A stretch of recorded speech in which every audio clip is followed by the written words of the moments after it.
এইসকল কৰ্মচাৰীৰ কাৰণে আহিছে এটা বহুত ভাল খবৰ। তেওঁলোকৰ দৰমহা ৬,০০০ টকালৈকে বৃদ্ধি কৰা হৈছে।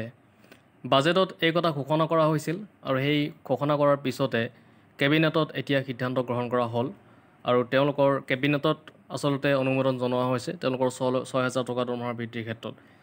এতিয়া আমি এই ভিডিঅ'টো যদি জানিবলৈ চেষ্টা কৰিম যে কোনসকল কৰ্মচাৰীয়ে তেওঁলোকৰ দৰমহা ৬,০০০ টকালৈকে বৃদ্ধি হৈছে, গোটেইখিনি কথা আমি ভিডিঅ'টোত জানিবলৈ চেষ্টা কৰিম। ৬,০০০ টকালৈ বৃদ্ধি পাব এইসকল শিক্ষকৰ দৰমহা, জনালে শিক্ষামন্ত্ৰী ৰণোজ পেগুৱে।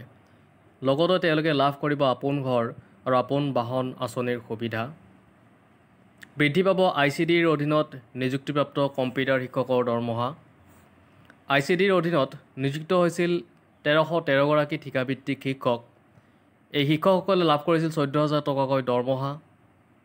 তেওঁলোকৰ দৰমহা এতিয়া ১৪,০০০ৰ পৰা ২০,০০০ টকালৈ বৃদ্ধি কৰা হ'ব বুলি ক'লে শিক্ষামন্ত্ৰী ৰণোজ পেগুৱে।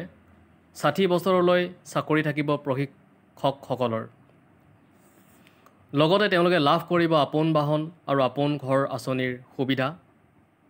বাজেটত ঘোষণা কৰা সিদ্ধান্তত আজি অনুমোদন জনায় কেবিনেটে। এই সিদ্ধান্তৰ কথা সংবাদ মাধ্যমক জনায় শিক্ষামন্ত্ৰী ৰণোজ পেগুৱে।